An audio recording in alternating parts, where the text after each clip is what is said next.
Better समझ में आएगा मैं क्या कहना चाह रही थी। बेसिकली यहाँ पर क्या हो रहा है, सर ने क्या किया है कि बेसिकली अगर तुम्हें शो करना है कि बी डैश पर ही ऑप्टिमल टैरिफ है, तो ये तो तुमने दिखा दिया कि जिधर नो टैरिफ है उससे बी डैश अच्छा है। बी पॉइंट पर there was no tariff, free trade था, राइट। अगर तुम वापस अपना बुक वाला फिगर देखो, ये जो क्यू पॉइंट है इस पर देर वॉज नो टैरिफ। हमने दिखाया कि ए पॉइंट पर ऑप्टिमल टैरिफ है, A point is giving us higher welfare than Q. But अब ये भी तो दिखाना होगा ना कि ए पॉइंट से भी अगर तुम ज़्यादा टैरिफ बढ़ा दोगे तो that is not going to give you a higher welfare, right. तो वो दिखाया है इन्होंने। Basically B double dash point पर तुमने इक्विलिब्रियम बना लिया।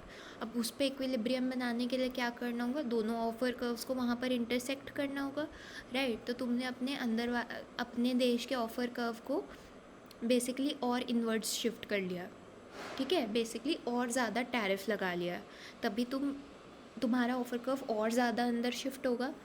तो तुम्हारा ऑफ़र कर्व इधर शिफ्ट हो गया। दूसरे नेशन का ऑफ़र कर्व तो एज इट इज़ है, ए वाला जो है, राइट। फिर क्या होगा अगर हम ये जो पॉइंट है ये इक्विलिब्रियम हो गया, इससे जो आईसी पास करता है उसको अगर हम देखें तो वो IC3 है, and IC3 lies below IC2। IC2 was achieve जब हमने बी डैश के हिसाब से अपना बेसिकली टैरिफ सेट किया था। उससे भी ज़्यादा टैरिफ सेट कर दिया तो हम उल्टा लोअर आईसी पे आ गए। तो वो शोकेस किया है उन्होंने वही कि at B double dash welfare falls till B dash welfare increases, so tariff imposed on B dash is optimum, ठीक है। यही यहाँ पर भी दिखाया है कि अगर बी डैश ऑफ़र कर्व वाला टैरिफ देखोगे तो उससे वेलफेयर मैक्सिमाइज़ होता है। अगर उससे भी ज़्यादा वाला टैरिफ तुम चार्ज करते हो, B double dash offer curve वाला, तो तुम्हारा वेलफेयर उल्टा गिरना शुरू हो जाता है, राइट। ये चीज़ हो गई,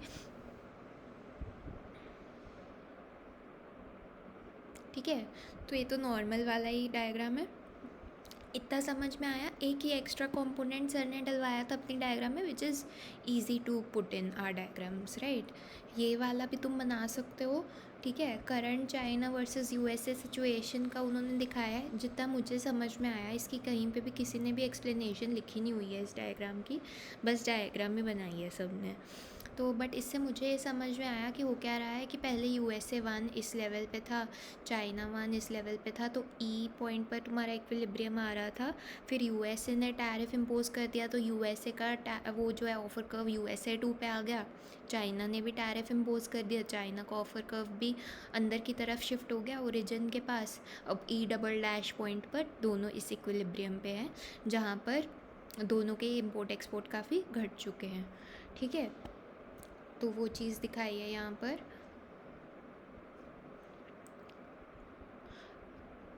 हाँ, ये यहाँ पर इसने लिखा हुआ है, retaliatory tariff imposition continuously decreases welfare until finally no. एक सेकेंड, ये मुझे दिख भी नहीं रहा, एक सेकेंड।